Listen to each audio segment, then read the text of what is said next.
Mr. Ofori-Atta is 66 years old. He was the Minister of Finance of the Republic between 2017 and 2024. Mr. Ofori-Atta left the jurisdiction on or around 2 January 2025. On 24 January 2025, the OSP communicated to Mr. Ofori-Atta that the OSP considered him a suspect in respect of 4 of the cases described above. Mr. Ofori-Atta was directed to attend in person the OSP on Monday, 10 February 2025 at 10 GMT for interview. By communication dated 31 January 2025, Mr. Ofori-Atta instructed his lawyers to inform the OSP that he was out of the jurisdiction indefinitely on medical grounds, and that the firm will notify the OSP of his arrival in the country in aid of rescheduling his personal attendance at the OSP. Further, the firm offered its willingness to provide the OSP with any information the OSP may require to aid in the investigation until his arrival in the country. Then on 5 February 2025, the OSP responded to Mr. Ofori-Atta, copied to his lawyers, that the OSP did not need or require notification from his lawyers of his arrival in the jurisdiction. The OSP acknowledged Mr. Ofori-Atta's lawyers' gracious offer to provide the OSP with information in aid of the investigation. However, and this is important, the OSP insisted that Mr. Ofori-Atta's personal attendance at the OSP was required. After all, the lawyers are not under investigation. I don't need lawyers to answer questions on your behalf when you are being investigated. The OSP declined Mr. Ofori-Atta's request to be away from the jurisdiction indefinitely on medical grounds on his say-so.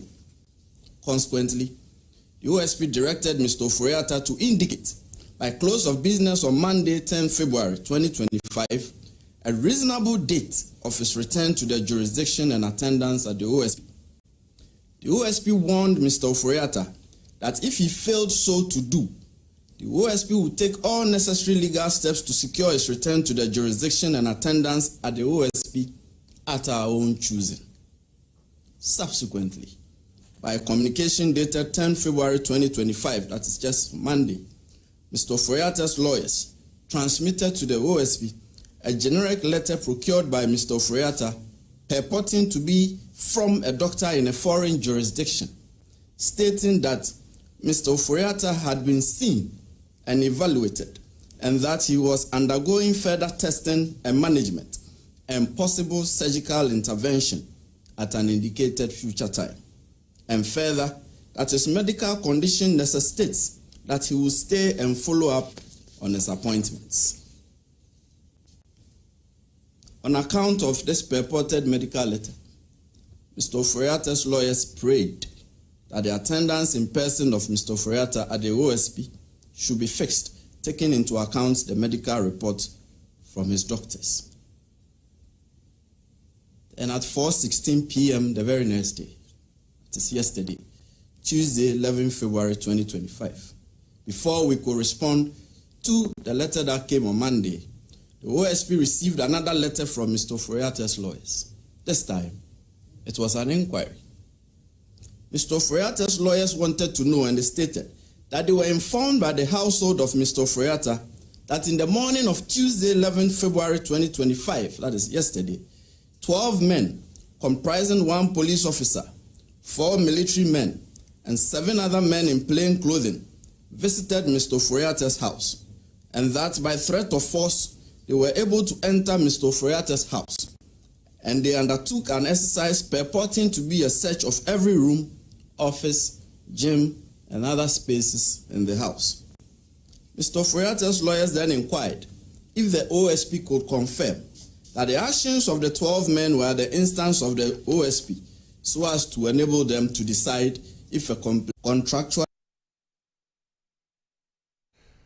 we Urakisi Ejabin ono the special prosecutor and or prefer charges Makumaku enum editia the former finance minister Ora Ken Ofori-Atta echechemu dintie name wo declare say oye fugitive ho ensem ha ba me sanko osan edit to just say almost sign I investigate about 1.3 billion Ghana cedis skabia afa baby ho say we go to office of the I go to special prosecutor no in summer okafa sansemi so.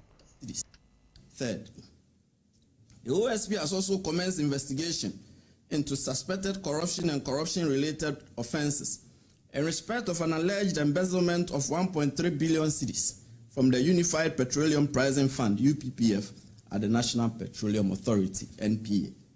The investigation primarily targets the following persons: the coordinator of the UPPF, Mr. Jacob Amwa, NPA staff Frida Tando, NPA staff Wendy Ashon Newman, and the former chief executive of NPA, Mustafa Abdul Hamid.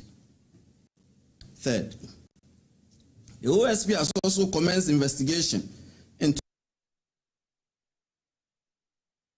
we so a special prosecutor o call with the chim ewo MPA almost so prefer charges etia nipa bi ewo no so wode eho ensem enso ede etudwa afei ma yenko parliament na afei yenko hwe ensem a ekoso mra asojafo etu ehye Ken Oforiatta efieso raise concerns ahodo enso yenko nenkotie enema ekoso Parliament House. Mr. Speaker, with respect, let the records reflect that this side of the House brought this matter up, questioning the mode of the action taken by state security operatives. Mr. Speaker, Mr. Speaker, the argument being made by my colleague is to the effect that the man has committed some crimes and we are defending. Mr. Speaker, let it be known by him. Let it be known by him that as he is now in this chamber, he is aspiring into public office. He is seriously lobbying to be made a deputy minister. Mr. Speaker, he has not even been recognized. It is some of these unguarded statements. That is why he has not been recognized. Mr. Speaker, we are talking about the mode of the raid, the arrest. We are not saying that if the state has evidence against Ken Oforiatta, you shouldn't try him. Well. Mr. Speaker, if indeed there is an issue against him, the state can try him.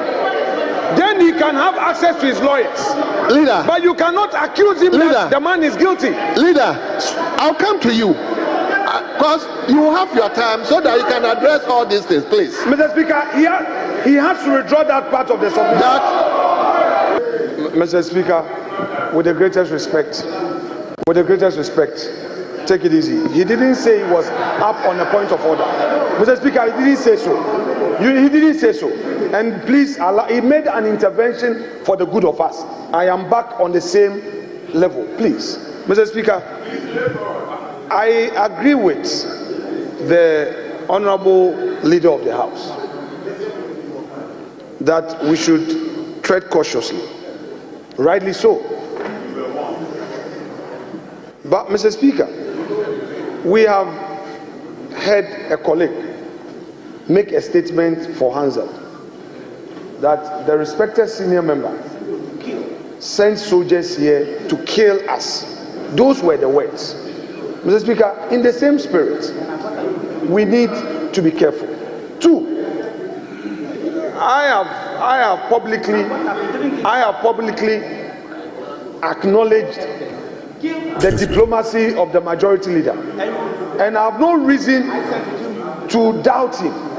But I always act in good faith. I shared with him, although private, but I will tender it since it has been raised. Videos of soldiers in uniform raiding the residence of Mr. Ken Oforiatta. Mr. Speaker, indeed, he is right in saying that the man being spoken about as the one leading the team is now a civilian. That is true. Mr. Richard Jakpa, who works with national security, and indeed the one who led the soldiers, is a state security operative. But Mr. Speaker, the point is very clear.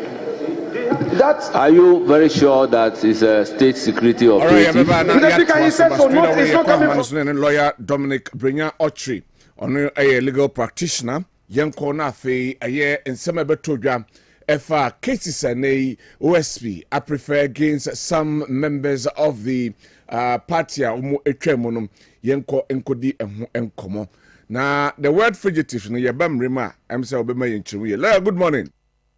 Good morning. Na minister no pay bibia dana kwam na miado the yamia say enra yete the office of the special prosecutor say or your pronouncement or your press conference now or the ensem edi etudwan efa nipa bia enei e wo se wo mo eba no be nsemmia no na they acquire one of the greatest cases and as acquire one of the key cases a wo mo cases I prefer against the former finance minister Yenra Ken Ofori Atta 5 cases ena or prefer editiano na owieye ena ochem se ono a fugitive wadaroma me yenra mrem kakra na yenkase obi a fugitive a sen ene kire ansana yakos substantive issue no so medase fugitive you be a organic on be prosecuting after and ya charge no and I say obi on person organic free mrem kwan so say on my yen punish no yen fani ko jina court friends in Nasem, no fugitive. Okay. In law, I am a friend of fugitive of justice. So be a what to avoid prosecution and answer punishment and a fugitive. Wadalma, yanche way in relation to Yenra Kenoforiata. Meaning say when you adage the case nasi echi. Ene and sama or the atudra efa and nay office prosecutor fra or friend Wadalma say ye the sa tag no etagina ne kwanso ano no uhwe circumstances na I don't think so ne kwanso no special prosecutor as wa pray no kakra because we invite no mind you now unya you can to unya suspect impo so to a person of interest in whatever investigation or you know okay and na utro no letter say upese uhu no uko ye no ni ho. The lawyers are trust say your client say anya letter we say when echi na say listen no what to kwan ekoye san ho yare nti oba obey your friend say obeba na because of san yare nti no munim da enti my date because my date no am I what can to I would that down omunim da obeba but in the absence no questions be a upese ubisa ye you know what the fire so a in Sabe come ye no jabro. That is a young year. Mean special prosecutor, I rejected that assertion until so about press conference. Internet has and would you be coso? Intieba many friends in central for a press conference. Now back I say what Janino. Now hear my name more with them. I say an immigration of the group of I see. You hear the role of lawyers in the absence of clients. A bit abase beko akodia sem na lawyer ne kojina ho e dia man client na ebia penia wo dia sem no aka se chinchin a mepe say nipa na yedi na sem na e present. Yes, say omu Mr. Fueta no omu busa no sem bi na we charge no eno mom na ye kokotena wa ma e betumi I try when you're in absentia. Okay. So I'm your friend. Okay. I think you knew. Now the American say, and technology aba. Because because Mr. Frank or Hassan away ya. Unfaning to. But what you need to move grandpa 48 hours you also caught na. Uko say be a uko person and remanding. But insist I can't say because baby I know you man will be so. On to interfere with your documents investigation in any way. It's all by a crown of a call. I'm with them. The other incident can be quite say Zoom friends say call. Namumbusan and lawyers were a has his young yetumi offense trial hearing courtroom obi wa breach ni yes your friend video call yeah cross examination ni bibi akoso ehun hia say department for play number has until they could have applied technology to conduct investigation niam on person busa no o mind investigation no when you encounter asem na mo ye on the move busa no on also the side na mo dey akamo dey ehun na build them docket na court if it is defense niam a be chan prosecutor na it's not so much about asem a obeka na o dey be build the docket no. Because we to grab back and say, I will exercise my right of silence. I won't say anything from court and Makasa. I see. And what will have warranted the Obabonte Bekai or declaring a fugitive and then in Crony Benino? At the end of Bebana Babonte Becas and some winner. And no, sometimes so much razzmatazz, young uncle who's a year doom, in Canu, who for that fugitive. But I was a dupe idea, I'll say, yes, and Nemano. Drama no a doors. And your friend in America, I mean, lawyer, but and yet you be a child, but you'll be. Well, for that, you'll be a woman. It is not done, it's not. And apart from a court, where to be a friend, will be a judicial notice. I say me a clear, you'll be any who has a way there, saying a course. Use a court where you say, I'm taking judicial notice. Because almost a minor movie. Don't be a course. From my one name, some so better, maybe. Emma Okoba and said na appearance a woman have a bounce back kakra enti better prosecutor nko so betia apart from some case or yare no do omon fa bia medical e bia mfa mai but onim say Mr. Furata edu mbrebi atwa mu nan hodo do man na ge ayiketo a oya minister no omo kwese mu chei see na court credit take judicial notice and how much you.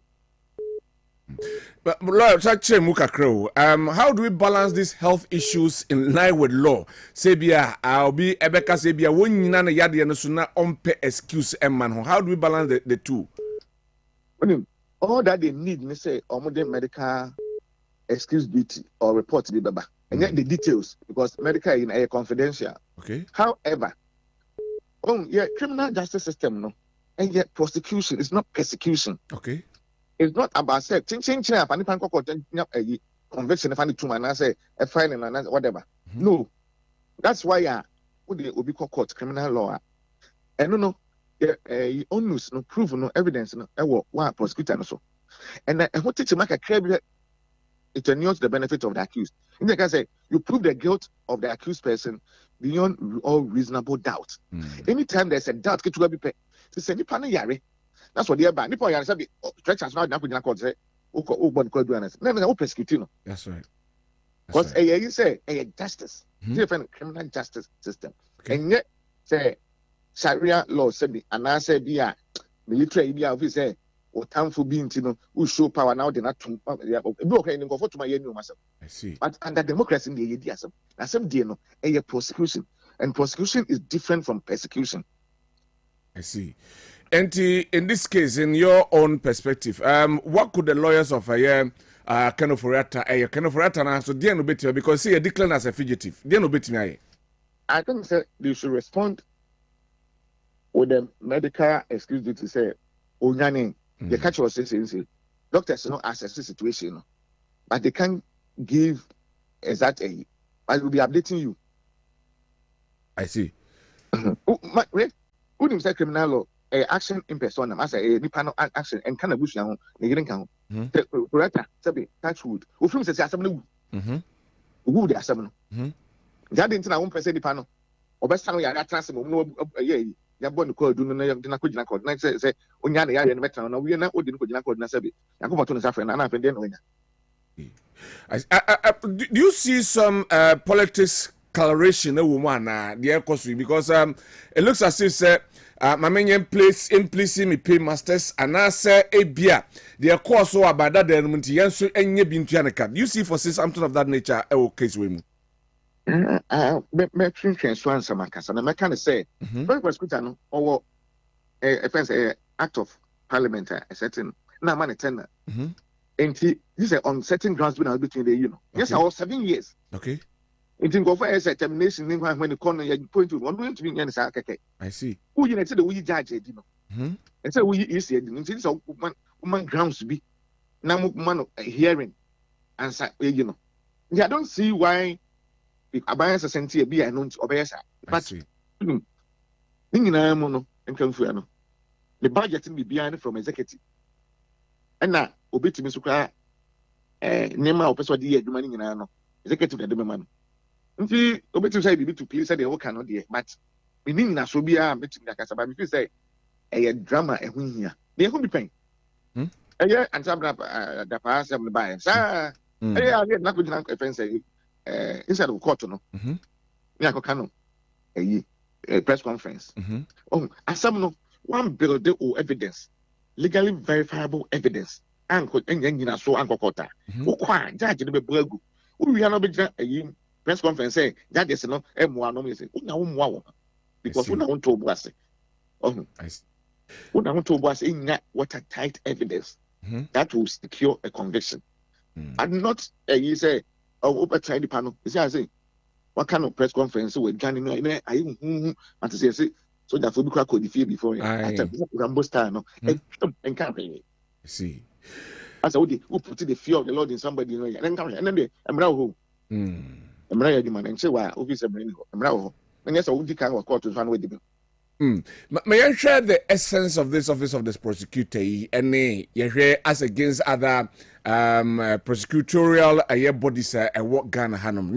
Say, is that the only way I bet me the preferred justice? Eddie Amaya, said they could have used who here and saying San Pesamitre. Okay, yes, a special prosecutor, office of special prosecutor, lawyer, now if it's a corruption. Because Attorney General, Minister of Justice, one person, a politician, you know, some sort of independent body there, and they won't take direction from the executive, sort of.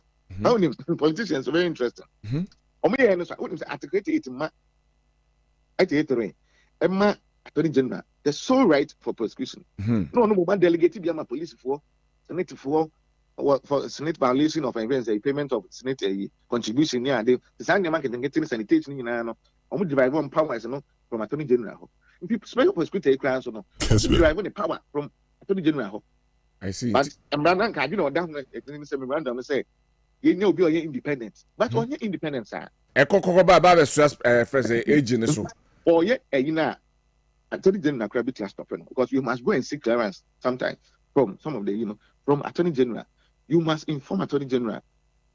I see. So, remember why lawyer be a winning, but then can knock out. Not a judge in any idea. That's a be a judge, and no money. Maybe I also open. I see. Then somebody why Attorney General that they can answer a chemical could be, only Kokota. He didn't go for them. Starting from quality grains and some, he didn't go for Nibi. I see. Now, my Mr. Musa said, "Dear Beya, I said, Waprin Hodia Babonting, may the lawyers of a year kind of react bet me, say, a beer, one nam can be so a good animasi." We see why, okay. Is going under a friend say, and conducting investigation. Okay. There is correspondence. We are aware. On car set with this kind also was to me, on any choice of way. Okay. Did that mere choice of way no and ground or offense ground or cause of action for defamation? Okay. Okay. Only say as I would try depending in the public court of public opinion. The before to be court to cry no. Now for some you didn't come in conforming come na Ghana so say very well polarized. Oh, I can't say so but this guy say obi say obu na onye sign answer na aye. I said, when you make a I want to see. Now, finally, answer na bekono say, "Uwe futu bi na so episode 2 special prosecutor." Dey na beka che no. Me feel say, the case investigation now. Eye into boase abotre adwuma. My am pray home find some yes also update a public no say bia ye adwuma bi ni ade. It is bia nka obeka so Mr. Kuriata e tro no. Also, took and lawyers are but to Ninda or Beba. He a channel. I saw the camera threatening. He has 2 choices. And that to come himself or will bring him. Oh, the bad end. He just wait with him. You see, police in it. Wow. He hear and say, or do I court? Not court. Police don't control your case in the Yo. Into prosecutor. Ofurata ba. Upekra de enchim you stop no place, stop no airport. You fa no mra ho. Ne ko interrogate no. Oba o say menkasa. An court. What the court amani bail. Who also be prove case. But there's a rule against self-incrimination. Be as my mechanic, na me incriminating him to menkasa. Bemu mo so we dey obi prove me. Obi prove case in obi can say submission of no case, we case bia. And no me ho no cry dey be twem. Said the to force somebody no more appeal a court appeal and say there were no right to open their defense at all. And also betin see. Until we bebrebe no ne ade na hu no. And no dey am say me masam bi drama. Me can say drama. I see. Lawyer, medicine no pay ni bra when you idea my you. We a lawyer Dominic Bringer Ochri a legal practice legal practitioner and yeneno ekodi enkomo and so at the far yenra orakisi ejabin ensema no betu yatitu efa enei ensema okafa yenra ken ofori ata eho ena ekodi enkomo and so at the efa home and so hona the ekoso eno yedika kase oko MP and so odibi ekofore anase okokansem edika echel so moso omo nsem eyi ano enti omo so emra na afei wa from wato sa from so omra na afei nsem bi ho so yi ano no wo momra na afei omeyi ano afei yemra Ashanti region na yenhwe na Ashanti Regional Police Commander o reference Abrakwa DCOP Abrakwa enra na ebeto dwase yeyi no wonfa nani enchem ewon cry headquarters na onko na amafo bi adwen eyom se security ho sensem ya enkoso tuturu efa elections a course Mika State friends Council of State elections a course RCC abasabasa ekoye no ema yeyi no enra krona na owura taikuju wono so eba se oba be take over enso ha eno enso eka discussion ho enne anope ya ye ba na fe ya bedi eho enkomo nyame ya adoma ebenya honorable ono ebeba honorable Edusipoku ono ebeba na yedi enkomo no but before that no meko for ho ansa na yakodi enkomo enso e de afa ensemi aba betu dwan eho na fe honorable transe na fe Jerry James Suka ono soko NDC mu for krom no identity mapa ono beba honorable MPP ni baba mra ofa ho na afei yenhwe ensem no mu baba yodi ensem no negu ho no deja ensem no doso deja deja negu ho no ade echi na yanti asefofra 24 si echi that's right nti mesha say free OSP ho na baba be wie ewo attorney general ho na did kind of the raid in the house of finance former finance minister Ken Oforiatta say ye wasemu bi aposifu achew na asembi ye se wa ye boni bi ye hwemu a omutime koje search warrant e de ba ofie e be hwehwe se bi benya evidence bi a betimi aboa ma hwemu omo ye no e betimi adimu se bi bia ni ho saa se bi a wonya asem bi nti e wo se ba ofie ba hwe unsem mu a se obi ba ofie no be sate ofie na obe kaso ba be pe bibia firi obra tumi bia anta na chi a na etia emra so we article 18 a e kasava the fundamental human rights so somebody can say Ghana ye pimpa e memumra no ye devote to the whole of chapter 5 e the fundamental human rights nko obi a ofa ahudie so man papa obi ntimi enye obone article 18.2 of the 1992 constitution was no person shall be subjected to interference with the privacy of his home property correspondence or communication except in accordance with law and as may be necessary in a free and democratic society for public safety or economic well-being of the country. Okay. I see they saying, or see ni power to wa, obi ntimi mebo wura ofie anawo dem, waja padie bi nkomo bi awudie mu. Na onka se oba be fa bibi wo bra, emra ma kwa gise emra bi eta ekire, se bibi a waye nti no, emra ma kwan se yedai, yeba ofie o kai the wuye apa Adams Mahama so kai Adams Mahama yes so mikrofo ko hwe acid go no so no apose for your investigation no we go rafoko ya omo ache no yi woni so omo kokko ni fie The entity pay evidence me no. The kind of say kodi bo no timoto so. The trust me the acid na koye. To say so benya dance me no a link a moto and acid to Gregory Fuku. Hu say the moto si o. Touch moto no na enyese. Which means say two moto no koye boni. But hu acid. Acid one of them. Okay. It a boa ma case no mjina so ye den. Can for that dia ye ken. Ye in charging of any offense. Yeah. Afei na special prosecutor invite no so omra na obuzobusa nsem one odi nkomo wie a ansa na obeka se ene na bi amachew ni ama obil no asase then he can get a search warrant say omra ofie mehwi bibi so yemfoni na na yi na omo ko ofie ho no reporter ye nya kire se car kra omo de koye no car no number plate ni DVL records so you see enti okay o fa de to so ba o he o se on so mo sasoja fontade police fontade nso it why a smile mo eno akisi aja be say asase no kan cry stage nya no kre but the man has a CCTV camera and capture bibia yeah so it is ade na omokoye ende si ehunu ni pakro se ade eta akoso aban sisa bi aga na ase enkoye nimda se MPP ba power na omo NDC fo bi omo pe omo no omaye ombi saa too many change na MP NDC so ba power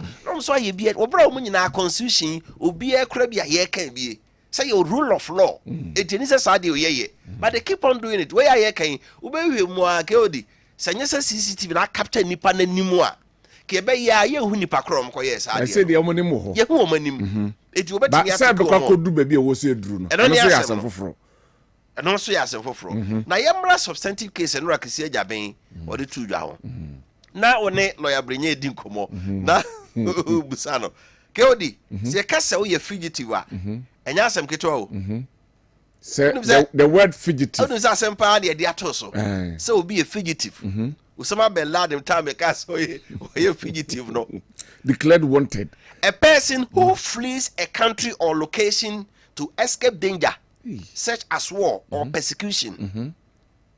A person such as a suspect or a witness or defendant involved in a criminal case who tries to elude law enforcement, especially by fleeing the jurisdiction. Okay. This will be what could you bonny? Na ye pe wache wo. Na ojani. So frame me say me yasem bi nhwemu tibra na me muzob sansem bi ehia no a enya nu case a wa charge me for criminal offense. I see. Me dwane akwan. Asam na de abome me mra na me totoma no so ye nhwemu bi mo me kwa adu o won ka say maye bone ma chew and e different it na opposite for chewa e mo bi be ma o bill no and e mo bi ma bill sa brand e oni aban anyamane eti udwane a na che say asam nti na udwane ti udwane pe na nipa kro be ma o bill no on ye den ye koso mu ba wo yen nu sa case na ye ntimi nchew na ye nchew. It is the word fugitive na e ato papa iso no no kra ni emodu emodu na minim de ntia kenofrata friends say kisi ajaben o yes ade no ba ma make bibi kakra na bese mbusa se mo tinka also or refer to him as senye fugitive on for din be nanka emma no anti ofa say me pese clarify what na mbusa se no say edin be na ye mfa ma no because in a way ye ne lawyer din come no or che say as o pese o paint picture ma Ghana for who say NS na Ghana for say you can do this kind of corner and I make say you can so be a wanted police for can say wanted let us say you are wanted for a crime be our committee where so there on committee crime okay just say wo hwemu wie o fra no wie na hwemu say me busa wa no asem no hwemu me ye ne kire say ampa why you bone also oche nipa bi so kaya me refi before the election no oche nipa bi ma ye ma omu bill I think Charles Bisiu e ma ye man bill e na oguso wo ye dey won hwemu sa stage na say Charles bi nipa no free Ghana dwane dia already you have been arrested and granted what bill okay tiano de amra na shase ani wudi okay na kisi jabe da bi enu ho Kisi Ajaben is a celebrated lawyer. Okay. So called Legonwa. Owie law school no. Aboni ya say I was our GA nyagro. I see. he became a law lecturer. Our authority in criminal law. Okay. That will be our law no. Kisia Jabin book in criminal law. I can be paying. Or even or interrogating rulings of judges cry. Because a judge a deal with you boy, it was wrong. Just a criminal law there. It will be a nimpa, very young, brilliant guy. It's a day OSP admission in Sano. In so by Yuma pa. But Kewdi, you must say, it was say a bias and sana. Kisia Jabie to my Jumadia, and an office no is of no use. O say na o about for that one no ye Juma. No ye Juma. No ye Juma. Sir, the case is when you know. About science and Kisia Jabie. Oh, okay. O kind of sadia. I say about sape. Not new government no. Echichi abandada no mpeni. Yeah.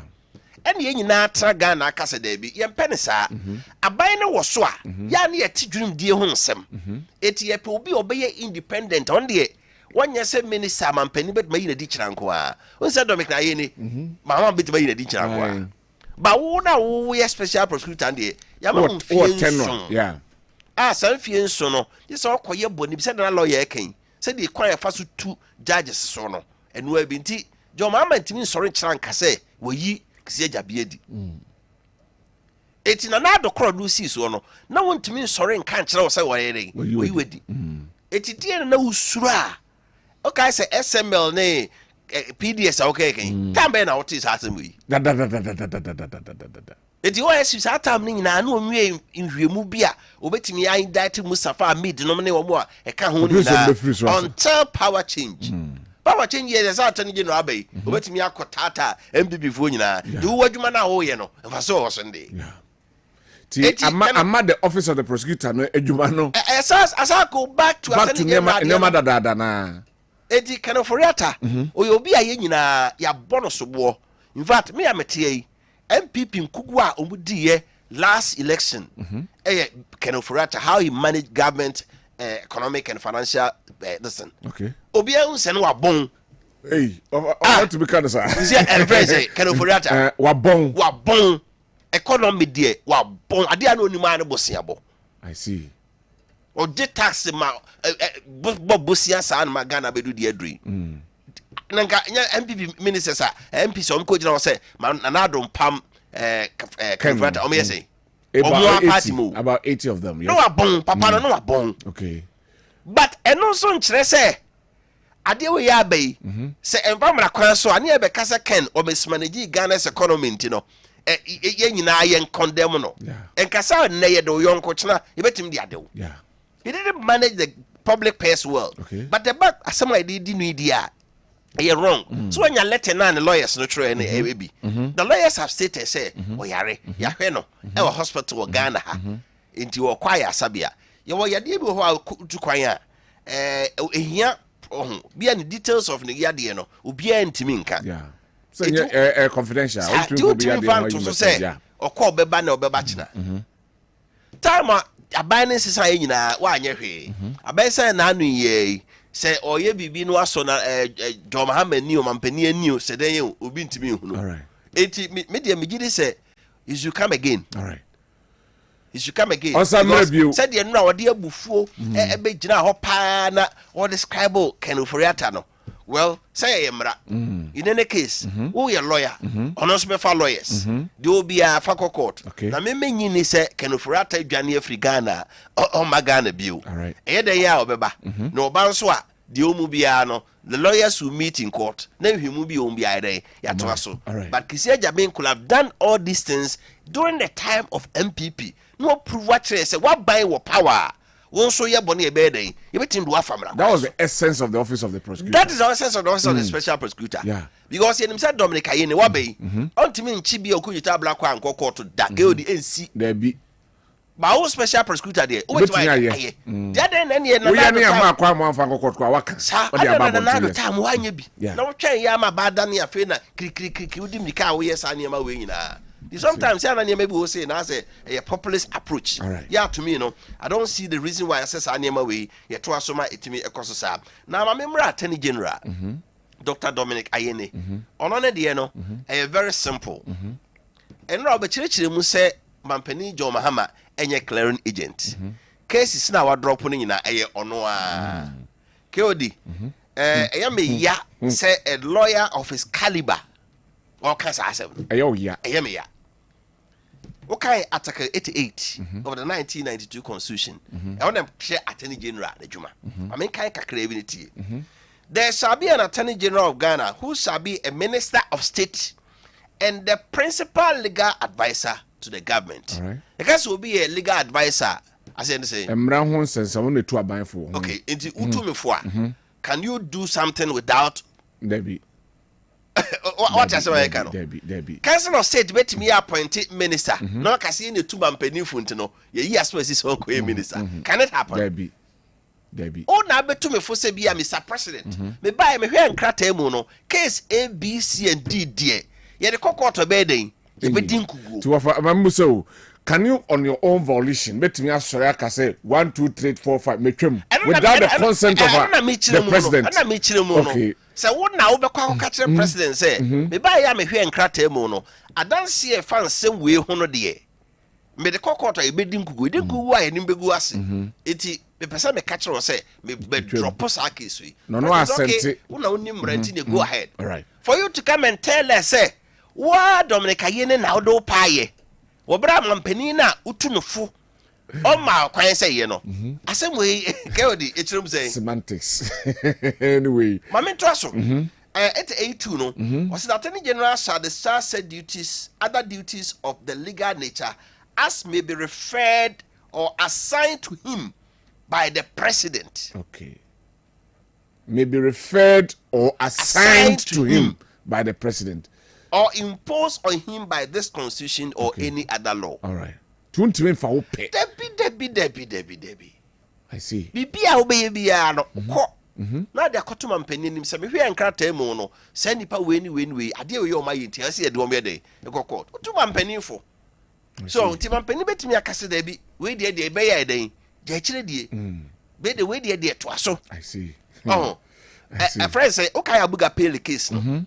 Eye mampani and upon investigation of Frey Attorney General say on Fabuga Pelin court because of National Youth Authority and you may be a coso. So it we Attorney General want to mean ya idea or pay bra president in your day. Okay. So also your criminal cases you be a dear who be a say and yet also o mama to apposi for cry to me what was so or no Attorney General to me be a apposi for be a you special person. But such cases like political cases, it is a year, no. And not the idea. So, because a war no why here, Obraham Penin Peniswa. Let's assume, say, case I'll drop you in president and Peniso, and I'll open drop you. What will be the friction between you and the president? I see. What you say? Now, my main free or now for me for we in we. And Brown Casano, or church series of cases, of Dr. Johnson Siama. Yes, we Governor Bank of Ghana case no.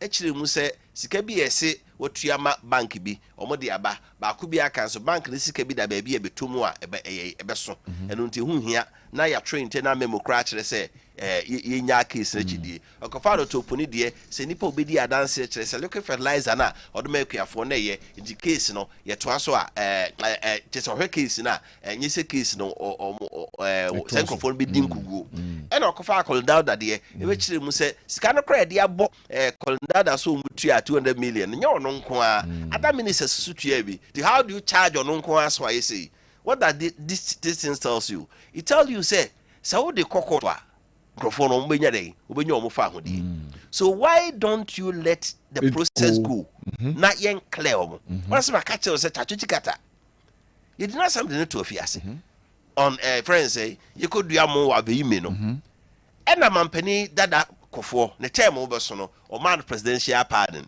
tachu say no what man pardon dey ye ime dey but that so me concern me dey me ex convict I'll go to court na consign me ho or pursue case into the court of appeal because the court of appeal can say there be go do ado ni na nti ye twem kura ya paper free Ghana mrem say onye ex convict and onya adfa ho dey say ni pay abom din say ko mo panie pa don't you think they should pursue the case to the logical conclusion me enwie na nkyere se boni bi anyom and no no aka no ono abeka bibi fa agyache case no and na me pese me di wie ɔsɛ gyachi case no atanje na close in case kaswa close case na wabɔ ni nkura dey awie te me na me kombo me nkura wi afi na wo nso a ede wa konso be dey bɔbɔ nkura ɛna ɔkyerɛ mu sɛ gyachi case de ɔsɔ pɛsɛ ɔyɛ dey ɔclear ni name pɛsɛ sign di ho so ɔnyɛ dey ɔnyɛ bɔni bia enti case no yɛ dey enko so this is what all the others omo maka ni nyina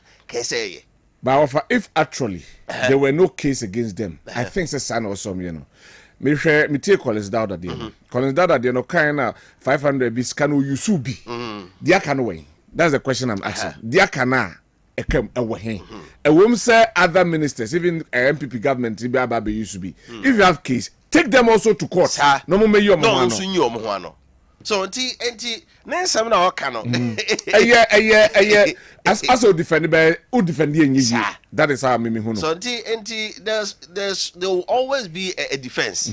So e dey ya oba be dey abeka bibi ba ye tie kira ye tie no I say you was so ne adwen ye tie ye hwe they say no wo drop cases we nyina no so they are bind that no mu mpanimfo nyina so ko no obi sika se charges ade abo mu nyina frivolous and to asomu a what so be kan say anyway justice the say shase a osen ka oya na akudwie ne hu say oh asem no ebia asomasi ye de asem to no so ye ko hwem kura anya sa na tie o na justice no aye adwuma na wa kura ne Ghana for na kuma to mu yem say yes man of integrity bia no ompene say aban sesa yen drop charges in out dabi obeto so say dabi monto aso ni ani asem no na obi ahun say medibim the moment a court be ka say what dibim ana uni for ye jaw no na obi ahun say asem e to be ye drop dia obos dai na buy ya na etwa mu nya say na buy ne buy anka you see kodi council of state aba no ye to no adwada ye be unim say north east region epaye 66 two leading candidates in 660 almost omo anya rep omo de dem say 12 and okay me for okay e be more than 12 and asante region so nipa 12 no and also the ekosie no na ran cancer board supporters so mu wini enra lawyer osensia edit to just say ono de isi reps akoy no o mantimi amfa krata bia marriage officer kire say de kan ye enie nti ye besa koto foforo na say assembly ma ba no o ka say na ba bia ya kan ye duro no kire say na kan sambodo why dey we win awie ba isi de ono wo de krata evidence e dey ye adwuma say disrupted it be no better de nti amuntimi mmu a ni nyina no say isi ni krata bi e kura na kire say ade ni nie to say omuntimi nyintum but adwada on beto aba on de krata akoma Ghana Police Service and National Security say here bambo we na make us a dia na was so pick intelligence etimi ye ah moment man ye no na do brother sa chaos no see RCC no this time round oh afedi e baby akudu yeah it say you know police commander we oko concurrent DCOP Frank Abrokwa oko say ye coincidence assembly asem no be hia ye say so de sie ya nti ene ayre ya sesa no obi anim ni nyina de say o maame ya wo nti onua no no ye the police commander foforo na aba yesre no say what be won hwema incidents of this nature where your council of state the political party de duru ho de a ene nu say nya asemketo a na adwada e be de enye boko na ye pese ono ko bia be bata santimedi ho all right say 14 regions enye omo de north east ntokwansi pai ne pai ye de no nko na ye sa it means that there will be heavy security to ensure the process no be kama na yehunu ye repa also. And again for the say yen subject to the people's mandate and as a people's friends choice you know of our embassy betia sembia and a register no akoyi bibi ni huhu basa bia and asempa no aboso no embassy betia sansem ni biu asempa no aboso no embassy betia sansem ni biu yes before so mbeto aba no na nampamam say aban the government appointee 30% to say also no yenyam point e wo it be no raise questions about who were selected to me na nipa no omo bae no himfo na ka say mo na mo nkosi bia this is assembly and municipal assembly we anem eno ya dia minim say free ne ekopim duada no bete ho nsem bebre because the people want to change to about yeah See wa ha. Ena ye woda. See ababisu no. See see. Ye hwe de besi. Ewo ho. Anyway, what for coffee appear and otin extensively or the on the side of said the issues net here or the move facts ebu ye adwenche be enim there or the ababe boy. My first messages na fe memra honorable Nana Edusi Poku ho na fe yen twan komo no so ye twen say Jerry Suka ebeba na ono so abeka honorable ho. Good morning Kodi, you are doing a good job bro. Oh, Kisieja Bing, you are such a hypocrite too. You should have done this earlier on during MPP's regime, but now you will not have a place in NDC. Soon you'll be asked. I know the our Monday our year. Reverend Sir Evans from Sumenya Asanteman. So say Uchane ye Adwa Presla. Okay, we the Mekama. Why? Entina eno enso the Abrayan anopei eno. We say Eric Kubwedi patriotic voice we told Ghanaians that the NPP government is the only government that thinks about the future and welfare of every Ghanaian, but some Ghanaians didn't listen. NDC promised Ghanaians that they will bring 24-hour economy. Now, sucking people from their workplace. Where is NDC 24-hour economy? Right. Eyasembisa ena obusa. Teacher Kujo Watepa enyina susu. Say the AG should listen to himself. He is quick to exonerate JDM from having a hand in the current clearing of his former appointees. That's happy to endorse claims by the NDC party members that Anado has a hand in the trial of his colleagues when they were in opposition. Shame on the AG for his actions, as he is not a judge to clear accused persons of committing crimes against the state. Can he also charge current MPP appointees with any crime given his current actions? All right, that's it.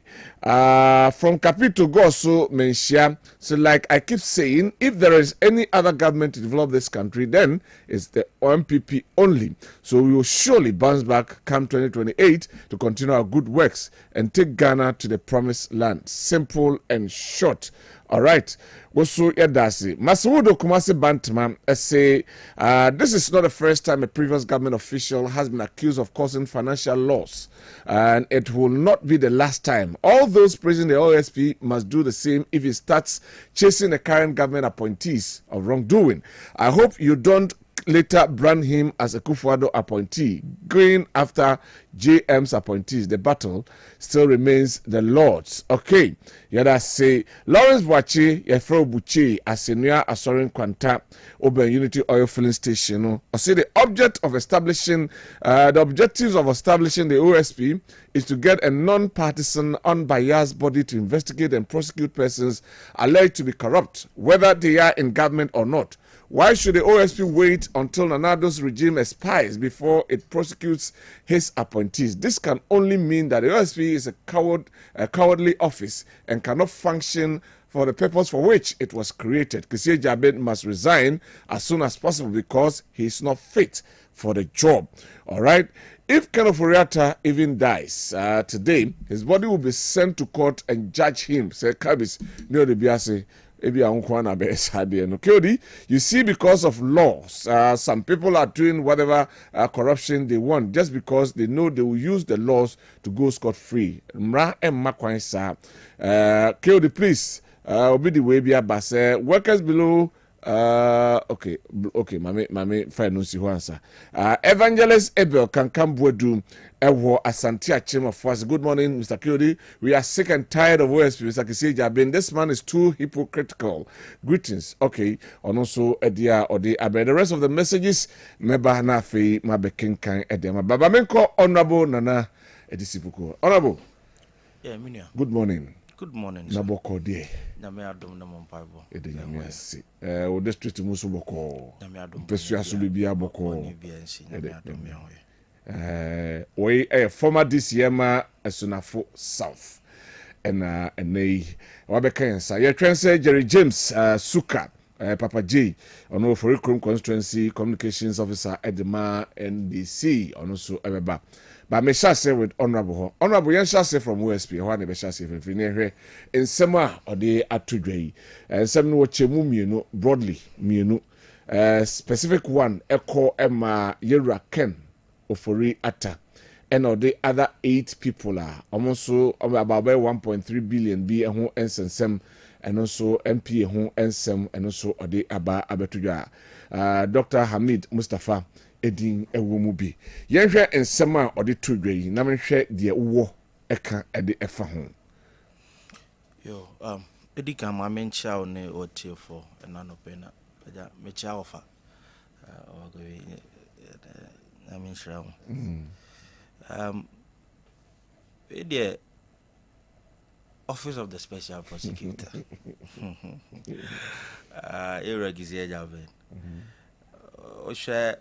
The Office of the Special Prosecutor acquire ana trimoponte fa so ete sa office na na trimo papa ye hunu se de na ofa trimo no eja obi attorney general no o abemu a omampanyi owo mu na abo ne din di tumi ama no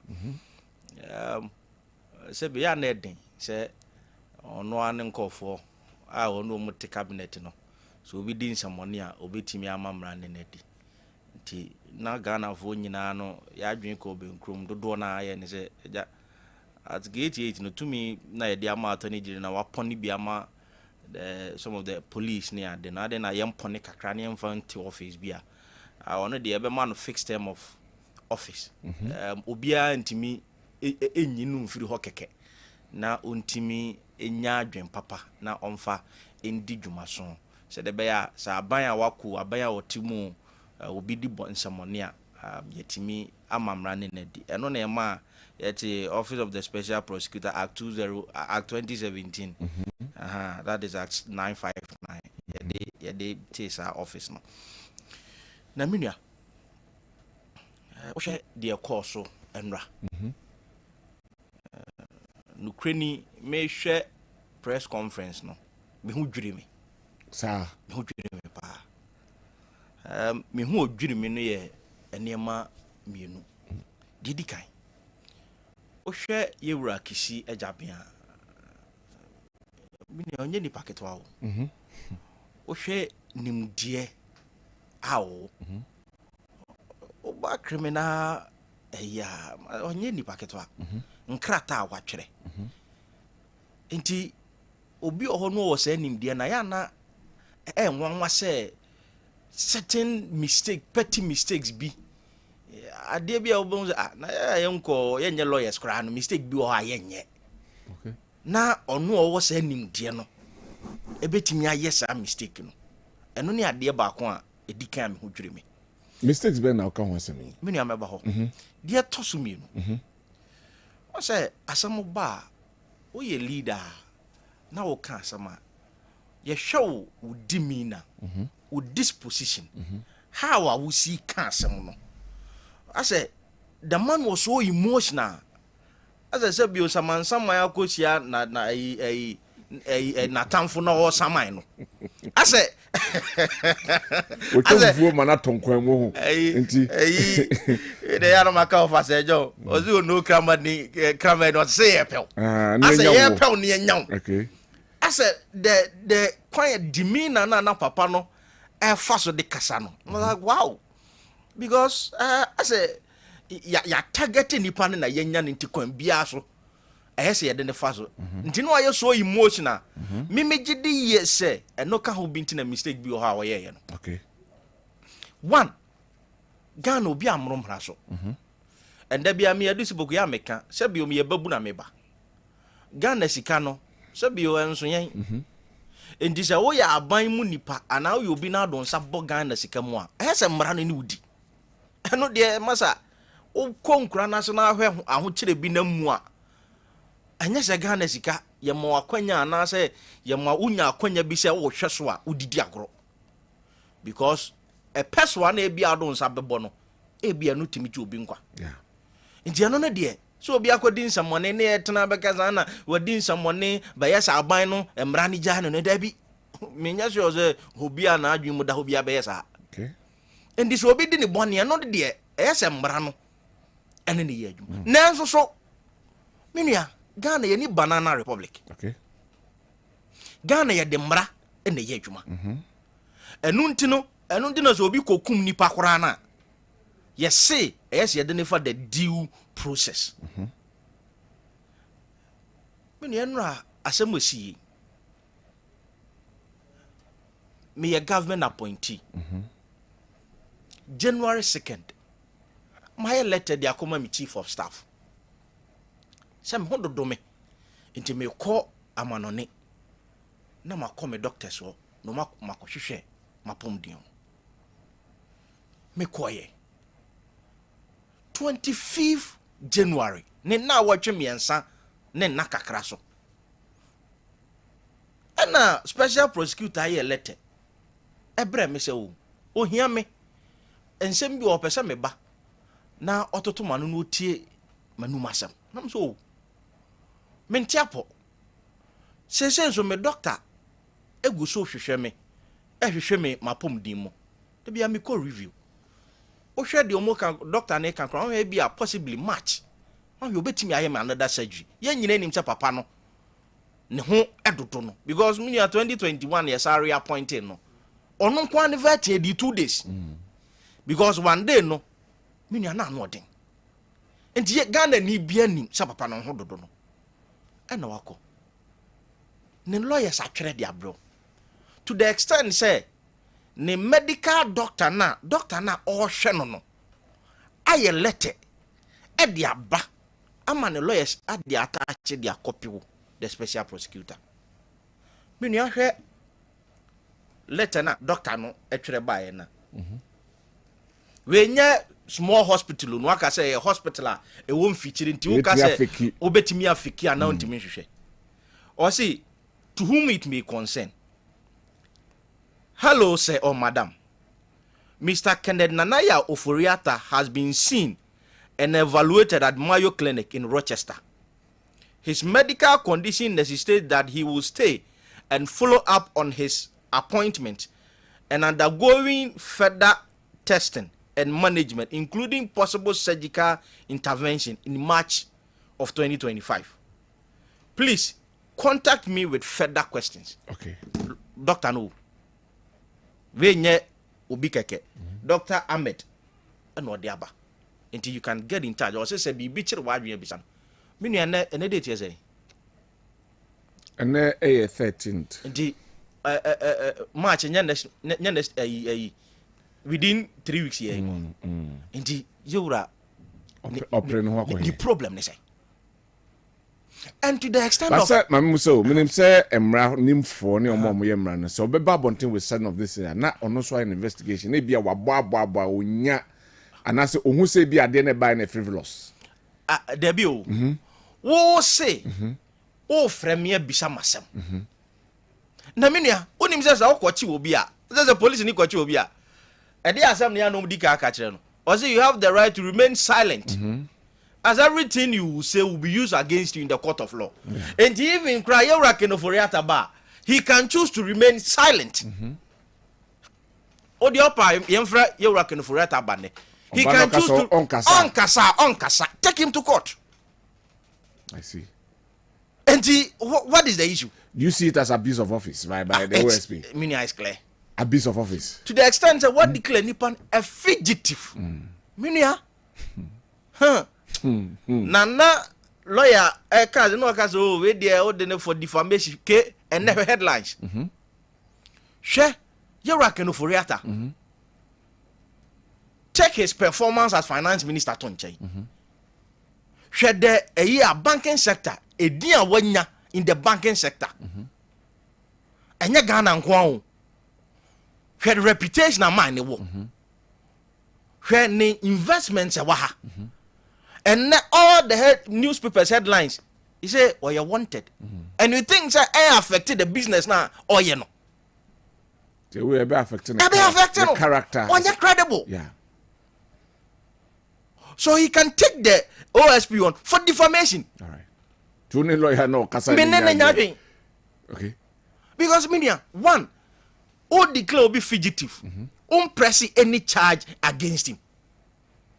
Onfa charge bia mo no wo se wo mbra na bisa na asem na minia na asem keke na wo bisa nipa na lawyer ka enne ba bia wiase adui cross examination bi create me no via Zoom and the asam na person obi sana na say hu ni say o maya e do ntimi bisa no and two why na fugitive no obi a wodwane from justice fugitive you two you fugitive from justice and you a criminal fugitive. Okay. A criminal fugitive no be ya convict no wodwane oh no and then I heard the extradition law 1960 na yetimi di hwaso na ye de kwachi ni pakroba and they are convict no and you fugitive from arrest where you be ya press charge against him wodwane a ye pe na ye nyede ye hu we de be fugitive na mentiase anyway it's clear say me tu kwan me tu kwan 2nd January se me betu kwan no e na wo de letter bre me se wo hia me na ebi kura me call ya en ka be ye case okay e bia me de letter bre o e na wo ko wan ka me na wodwane. This is the situation na me ko no na fa letter nye dey en buy and the mission as me notify no. So what is the issue? From 2nd January 25th January and then the lawyers are responding as I the letter doctors are the letter aba so beba na hwe be ma senye ya enti senye bibi and the shewtiri mu a ade enti na ade na call for this press conference. I'll come back to you, Honorable. My call Jerry Suka ho na afei me mana kwa Jerry. Good morning. Good morning. Na wako there. Yahoye. Adeyamiasi. Forikrom boko. Abana. Aba mamintio na. Aba mamintio. Anyway. First media house I remember Maswati. All right. Yo. Jerry, may you hear OSP another statement or remember a fast titru nipa on his estimation omo Eddie Bonny Eddie Tiomaya what declare be fugitive mamintio on that score. Godi. But I say, oh, Quenya, or dear mammy. Eddie Kai, my member only or fire no production team na member my basso. With you, my son, Moye, our sentiment, and Negana Manina. Yamu baby, and I say, a cocoa boku crook, I know, say a day if you did no a two a year Kessben. Kodi, Wanga Saunia Mela, a friend, a national porter. And then a birthday into baby will be ano. My men wishing a happy birthday, and I'm a fan jack a see, and I'm saying Uncle Pong Adum, the humor bro, Nini Shira, and ma a Yeminia Mela. Now me call a yasam no son Wadaruma. A year the office of the special prosecutor. Meka say, Jumedia would you know a krum a year. Surgery mini bibeka ya bona baso na no pay na wa kire say article 2+1 of the 1992 constitution no dumedie no ehwa so no yeden ana onam ye na enim say ye mrapon kese no e kire Ghana for say supremacy of the constitution, rule of law, where you why you can never be above the laws of the land. Yeah. And the office of the special prosecutor no a office be IT for Majibra mo eti man penin dada aye na na Dankwah Kufuado or say or fight kata to say dream dey prayer kankan a ekowie chiro no yehun say ono a aye na pamfo ana dream dey ne prayer kankan no edokro mo se ne adokro mo a adore aye bibi no na hu be hia se papa yi be di ne dwuma yi kronkron na edurumre bi ne akoye nsampi enim the same thing to aye Martin Amidu ama ne be ka say na Dankwah Kufuado is the mother serpent of corruption ama ofri ho ama kese jabe ebai awada ho eteso na beka the kese jabe hu ni say this is the time because onua wo pam no e no course our office no onua Ghana for ama no vote of no confidence and it is the time I was say ɛyɛ ɔno anebusuafo ɔmo apamfo dream day kata so sepre kankan na ɔmo yeye no ɛwo sɛ ɔma no in fact ɔma Ghanafoɔ ehu enye cowardice approach from me because only on the tiabem who mandate obi ntimi nyiw ye use say be adwuma na sa wonye adwuma na betwa ma na firi ansa na be cancer ma don't you see say sebi o ehufo approach and odi etu anamon keodi no kreni nyamnyem dem de be kan say cowardice so because papa no yenim sene na o she na dwumedi ase and from the very onset Ghana for do na sha say criticize no say ade na dwumedi na ye de ahya wonsa no that is what Ghanaians are saying. Transparency International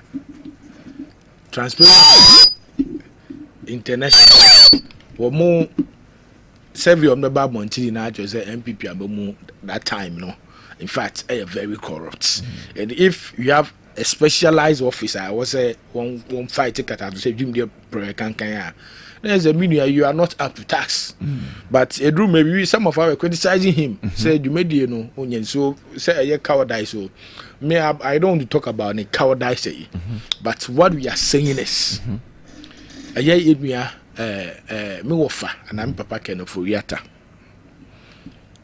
ye mubi ye shase e kasa ansem yi some time ago me kai wa we fidie mo sister station Angel FM entina enka the obi nye me ka no plain maybe be near some Moscow show me catch say Kenoforiata corrupt.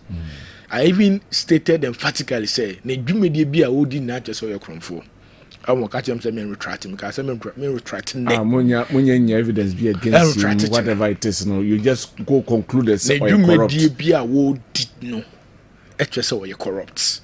And ada me tese ana me cite document it was OSP se papa bra oze ohunfa afi na lawyers ne omu eni dinkita ho obi anga so lawyers ne eye menua panyia cite constitution no so hu kwan se ne lawyers ene OSP dinkita ho obi anga se on constitution and emra kwan so no se OSP asanso atwera ma se me ma Monday to Monday ma yenhu ye pese wanga se enu di kita ho na u decline a yes invitation and na say you refuse to communicate to OSP about abia nsem bi 1 or 2 bi o here o ka che wasema say me ma deadline so yari o is it fair say obia because you see a cycle say yade o yari na wonim time a ho betowo doctor the report aba HSA ebi a match obesan akọ ana review na ya hwese betimi asan aye another surgery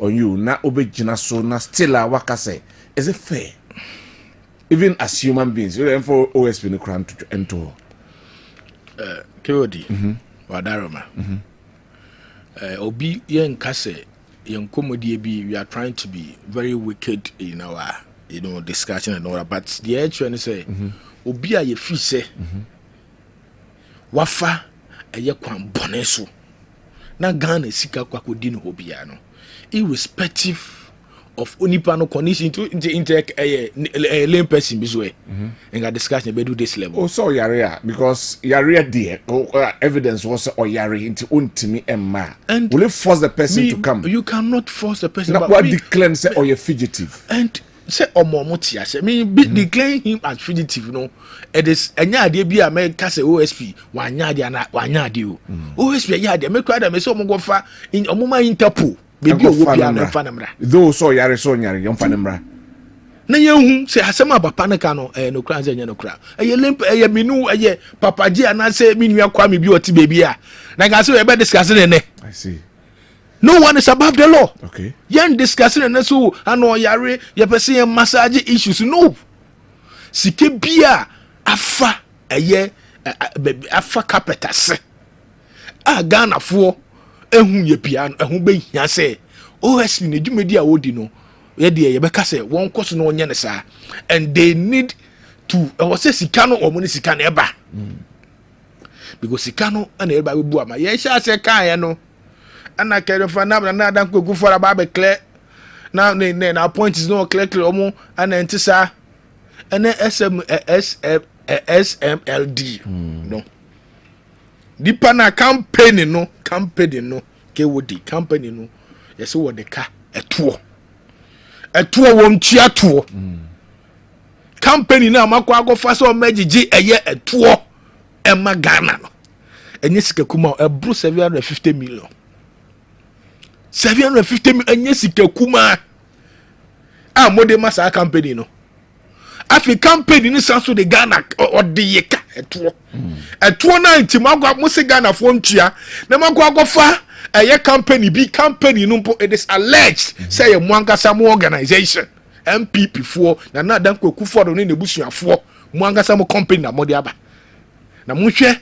eka mo bro Ghana nti mo dwi omane kanko ho me de ke hodi de menka ene say baby a oho bia no Interpol international de a criminal police organization Ngofanamra na yan hwehwe ne mu nsemi se bia wo se wo yi anu bia no wonyi anu na sike bia akofa bebia no kenoforiata wonfa isika mre na sisi ya yehia sika ede buoman no oman na omatete apansan no yehia sika ede buoman no keodi yehwe bebia eye his excellency wahye na dwumedi ase efri ba sene e wotete niema so wow, yes, 6 match.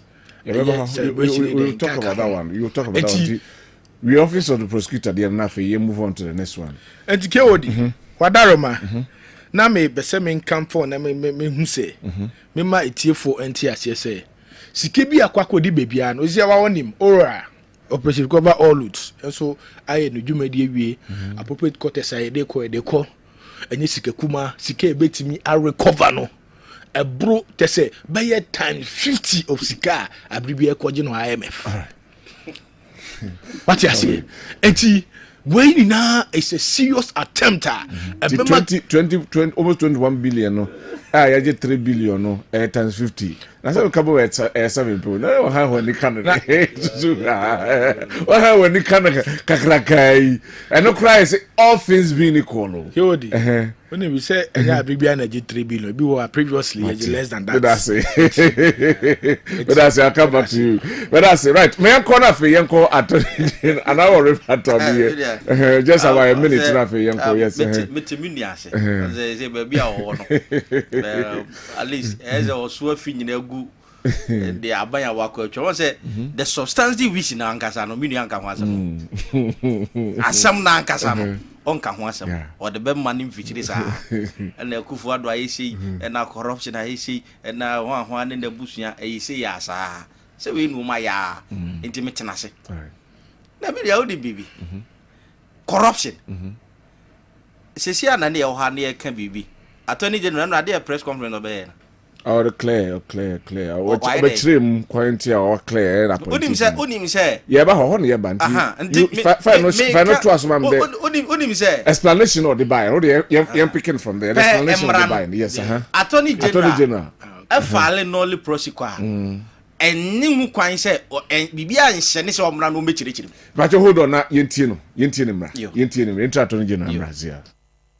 About the factors animating the entry of nolle prosequi in some cases and the withdrawal of others is not only because I want to avoid accusations of partiality and or capitulation to political pressure, but also to comply with the constitutional requirements stated in Article 296 of the Constitution. More so, in the best ethics of the legal profession, every lawyer is mandated to act in the best interest of his client, and no lawyer worth his or her salt, will purport to act in the best interest of the client by doing so on the blind side of the client.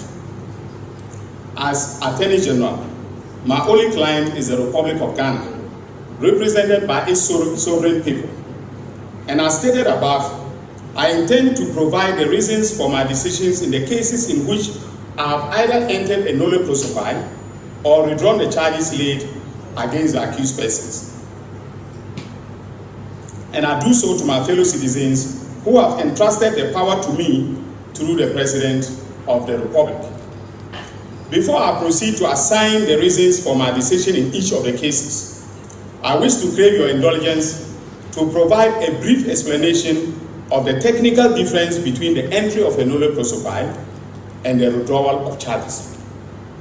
The power to enter a nolle prosequi is contained in Section 54 of the Criminal and Other Offences Procedure Act 1960, Act 30. Pursuant to this provision, the Attorney General may enter a nolle prosequi at any stage of a criminal trial. The statute does not itself require the Attorney General to provide any reasons for his decision to enter a nolle prosequi in any proceedings.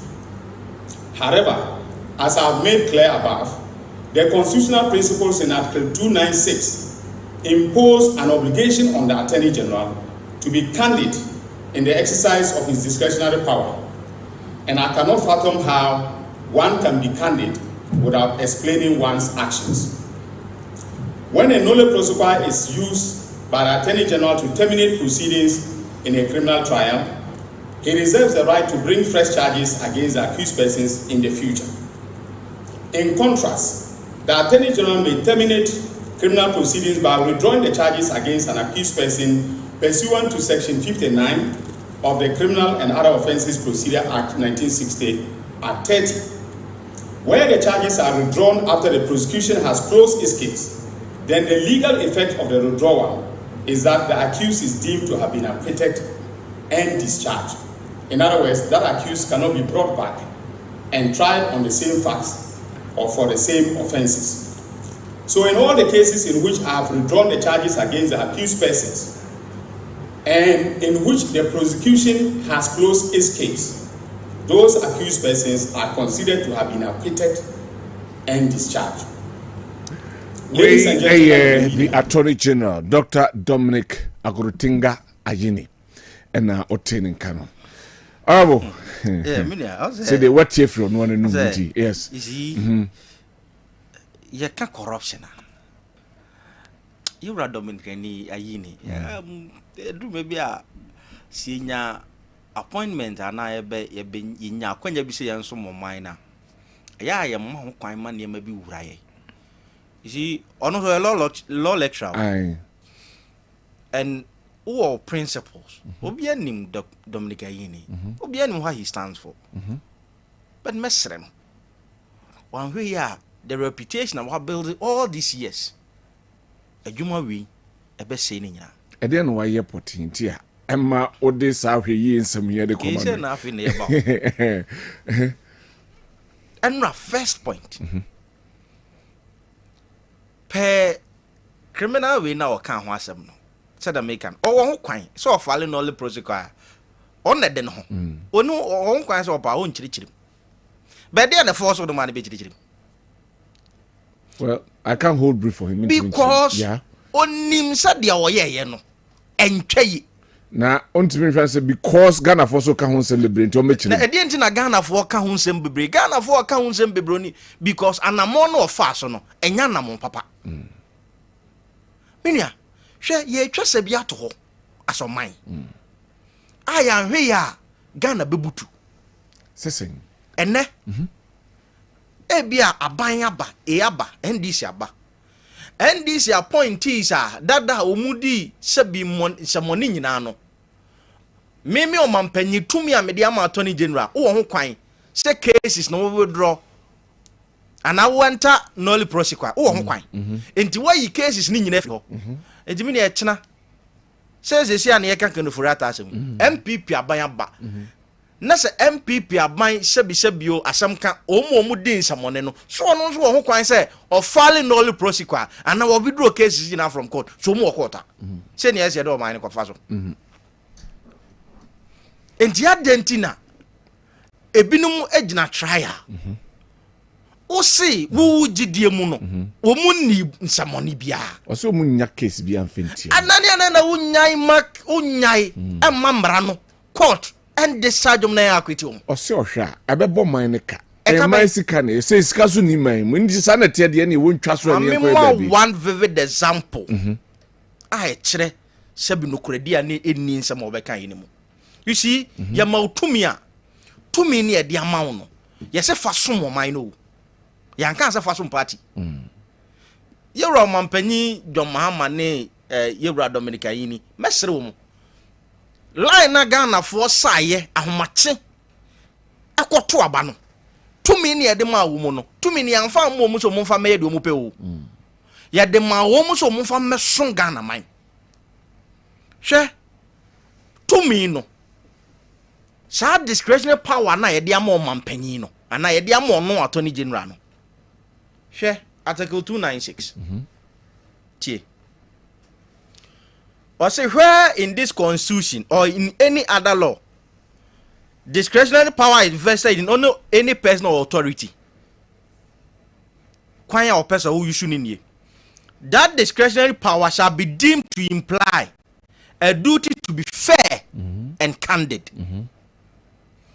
The exercise of that power shall not be arbitrary, capricious, or biased, whether by resentment, prejudice, or personal dislike, and shall be in accordance with due process of law. Minia, candid and fair. Ya mo bi sika $200 million. Se won fan kosi da dudu se mfa maye. Minia dan dudu na yeso won fan kosi ne ye ye na. E dan na yese won fan kosi ne sika nasa. Dan dudu no so ayenya. Nipa ne gina trial. Yewra Collins Dauda. Wo se o onye bone because sika no no nko ane san ye. Na appointees no mo ba afoforo no ebinum nso san bi. I mean how better say. Why don't you take those appointees now also mo san? Why don't you take them also to court? And this all be catch them say, sa power na e de ma wo no. Why exercising in fair and candid manner? It's wrong. Okay. To you no. Ka oma sem nko ho. Na omo a wa discover say omo so ka ho bi no. One form ko ka say. Mami sama one case. Yewra Johnson na chairman ne oye Bank of Ghana governor. Wodi sika. Woni se bank igu. What na ho am ye kukuru sika. Ghana sika o. Mini a omo ti dwom ha no. Hwedu man no mti ekwam no. So ni mawia bo mbro mo bre. Wo mu sika nkakra na wo je no. Yewra Johnson na chairman atena ho akukuru di ama bank. Wonim se bank ni gu. Bank na gu sika na hye. Oh, Dominica yini be kire ma wo se sika no kura na ebi aba na ebi kura be sa aba. Enti nya no. O be so kire sei. Sani amiti we ni ame ya mame kwan a na me hwe sika so a metam na makodi. Me di wia na masara ban se mesra mo sika no me de beba enti mu nya me. Baby o man ne kono no. And two, ye wie ya se de mini etie ka corruption. Yewra Mahama timi atena se.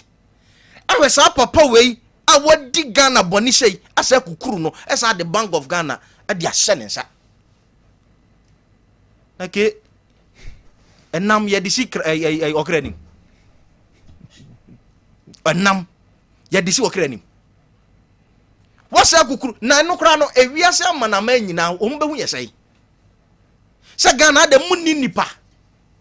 Ana ye nuanu NDC party no enti eni nipa. A omoni mu dia ombetime Bank of Ghana governor. Ukwa na u dropi u withdraw case na ani gina ye osemama ne governor. Yete ani ye hwe. Minia yakosa la ya to abama. Nia wo ka kire se oba abaye no wonye. Dia ho hia emfa somre wo mo di ye dem no wo mo na wo sa de tumi ma wo mo. Eno Yewra Kinoforata de no olidi ayi won enifie Jakpa Redu Richie Jakpa what di Ghana scan ye jano send the court to case of case they have no right to open their defense. The court na di kan ye yansana attorney general say or sign a review. So court di kan e declare say omunya omasamo from baby anamwa ana court attorney general so dey also say or the court review or call amamasa or appeal na case by appeal even Supreme Court e ma judgment ay appeal oh sani amana o mo ye no and you see na me na da bia me kama asemo a ye mabu na ba na ne na mesuma yo edi mpanyimfo edi tumi ama o say no mo yo man wo bonto ayemfa tumi maw brane be he Ghana so ye sika na bi na ho o mo matam so a wo beji sika na bana no so a wo san ko free na wasa be gina eso yensa ntwa tax maw say no man pese woko edi mesre yewra ayini eno akra na onyaye kra nko ama because asem no abese no eni se nko be chirim no because in some okay ye ni nyina no wo hwe bia menua entali anyway mesa ba honorable ma men ko Jerry the explanation the attorney general at the buy na man for say do ni ho kwan anase on the right so bet we so bet chim anase on chim but people will say he was compelled to come out ebaya beka say omo frɛ a president a super clearing agent you know they should leave the president out of this because a decision one name say Abraham Hama na man ye or say decision now one adi to me man so you think say yewra ayini betimia enter null prosecute without withdraw cases without the knowledge of the president. Mama Jerry mami too. Kodi. Medase. Wadaro man. On say issues we say no. Ya na ni kwan say eye ten. We say Ghana eye a constitutional country, make a constitutional country, ye ready. Ye ni krubi so beka bibi say ye free state of nature. Obi asori a wo ye die. Ope, we believe in the constitution of the Republic of Ghana. Ye de mra na ye adwuma. Intimity we mean to me pretty preocupa embo kewodi asum say e wo say o ye bi no mra enemy bedi. Na oni me bi kewodi. The ekoso ni na no Ghana for edetumi ehye MPP fonsa and na according to womo say aban bi a etwemu a hyehyia a waba ye ndc aban in fact ye transaction bi a na enye ne kwanso no nti omo de ye court meboa etwe ye sere ne abasa ene na we nam court o kira na we nam court. And ye na him say it was a deliberate attempt. Say ye frustrate you mo because na ye ni any prima facie in legal terms prima facie ye ni any enough evidence via ye be gina so e dia prosecutor it is just we should frustrate them into her opening trial cases here e hun sem bebre na onua onene transaction only about make say just say let's just frustrate them frustrate opinion and nam courts several times countless which is jakpade okay ambulance cases say court ebu adada anamebo say bibia enim bibia ni we kra de wosan so kai Ghana for just say ekwan amofa so na mo pese mo say enema e wo Ghana in an attempt to even bring the justice delivery system in mo kwanya mafa so mo say Ghana e person na becomes a very high risk to this nation ni na enko wi na mo a whole attorney general was involved in this recordings beboa Richard Jakpade no den recording ni na akwa ngosi hwe this year o case ni say omo a mo yese mo frustrate omo no ye hu se ayo man no sika ana ye betumi sa time no ye nim se munni any prima facie for this allegation so we can just ignore sa case because mu wanka ye se mo tuma prosecute omo dadada eti yaba ye sika de ebu oman no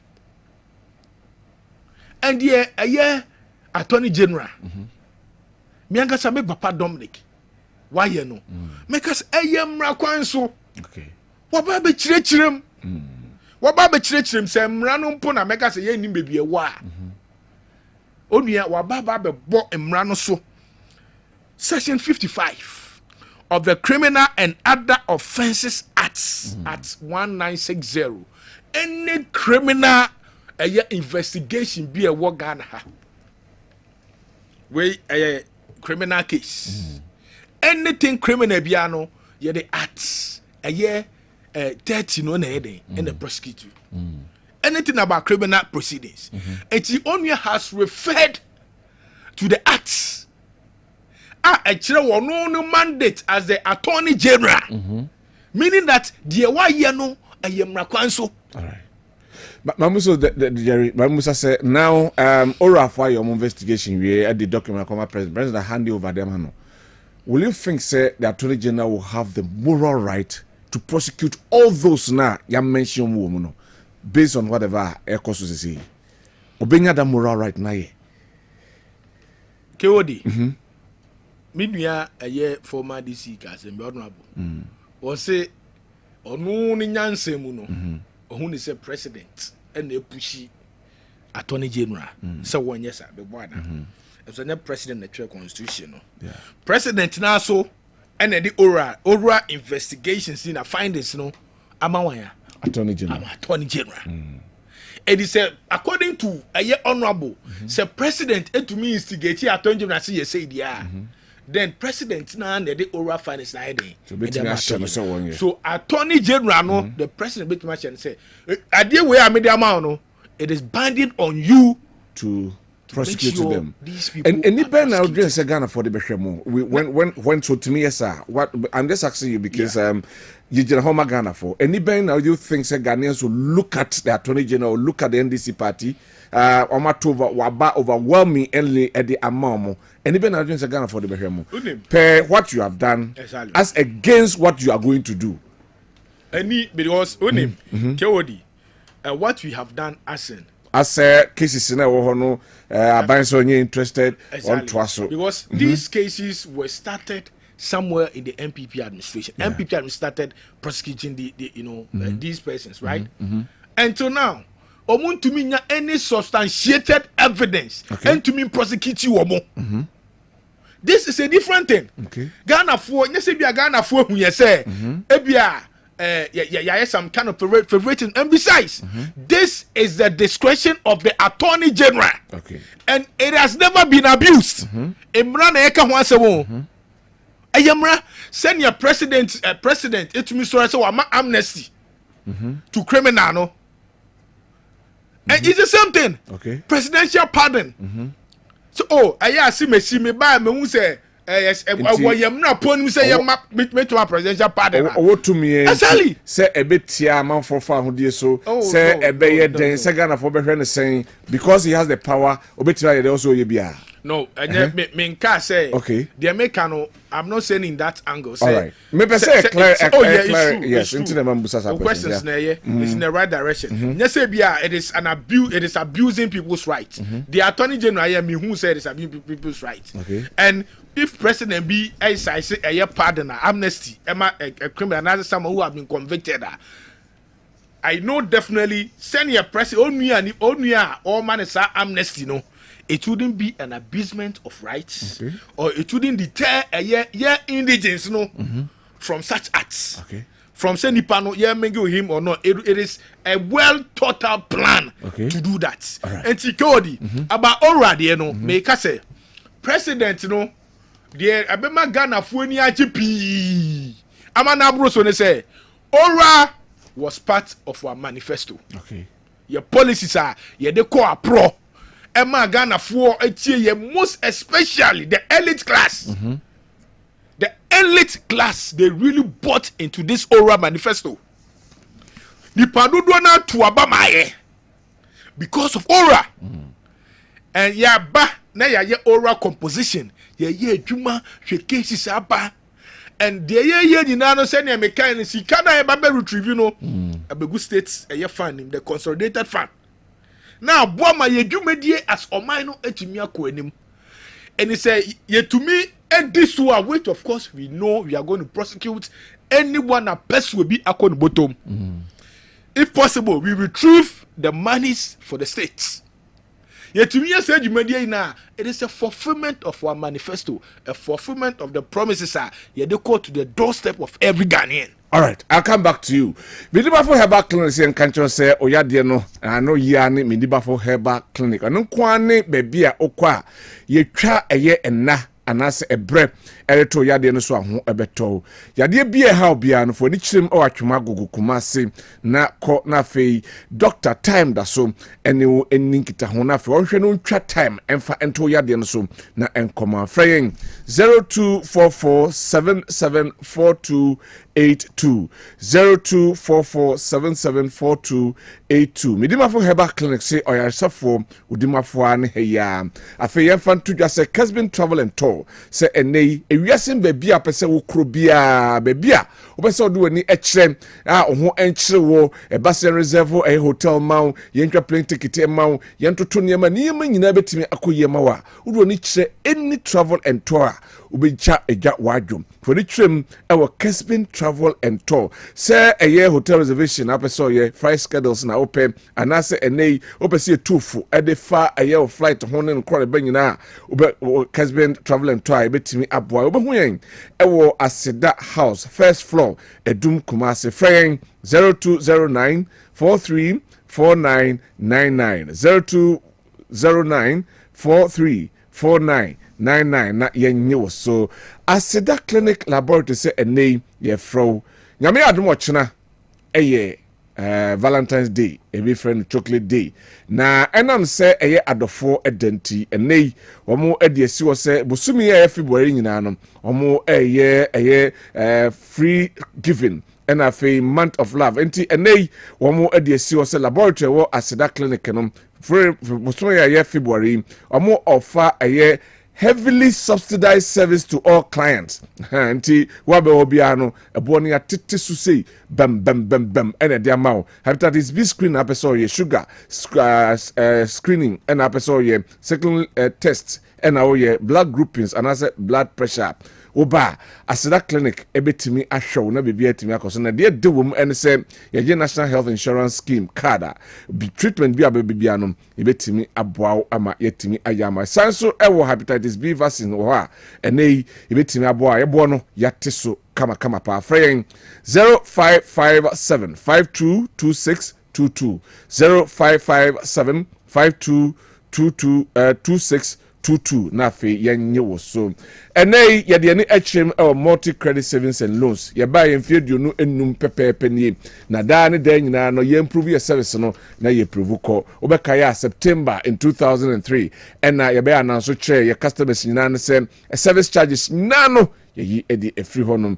na enei alert nom ene anema wo so nyina kwa ye nyo tenku ye nyo sepoa na ye di mfiedu no num no ya san edi ba kwasa bi piso kanene o group loans say dey ye personal loan enso honum a ene ye adwuma na ensiam na afei o qualify say osu obenya loan ye headquarters ewo Bantama ene National Health Insurance Scheme no ena eboho sanso na ba Aseda House a your branch ho na fei ukọwiase anase Ghana nyina na your branches makomako edusia ene ekire ene honum fa ho beboyen na ye mmo na adwumadie no enso entimi enkoso adwuma pue ede amount wo bia utifia enei wo pe adwuma aye nanso onye bia me catch you say Ghana nyina no adwuma ekobi aba woman South African company bi akabum ya enei womo erekutu enipa ma omo aye adwuma na adwuma no ewumu mienu your public education free sampling and distribution team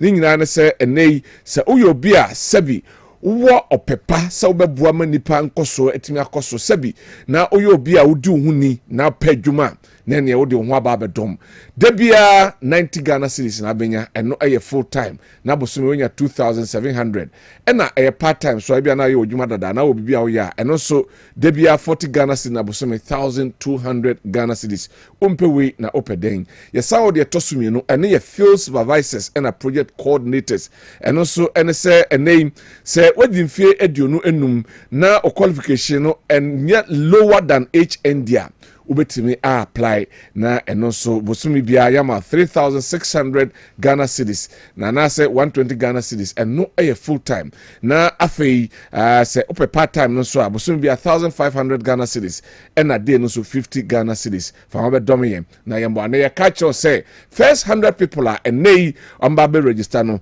and no a free and ye the amount na ye be intensive training e de amamo e free ene yawoda 13th ekosi memenda 15th of February enu ye Kumasi Ashanti region so the akanom Thursday 20th to Saturday 22nd of February na fei regions na akanom so nyame adoma Thursday 27th to Saturday 1st of March na de ewo ho eno no omo amote amrane ene omo ni Ghana na fei omo ebe form so bia na wante na chebe so be bia eno so Thursday corona 27th of February to 1st March 2025 na tese de ewo ho eno no ye be global online conference nyame adoma Thursday 3rd to Saturday 12th of April and also eho ensema ewo ho na nyina ne se ye the product bia ba eboa ema enei etimi aboa ma fei ewiase nyina agiatum eye ensuo ho project a anase product a etinsuo ni se nwan bra na beka ho na wanya adwuma enso e de aye your office ewo emrom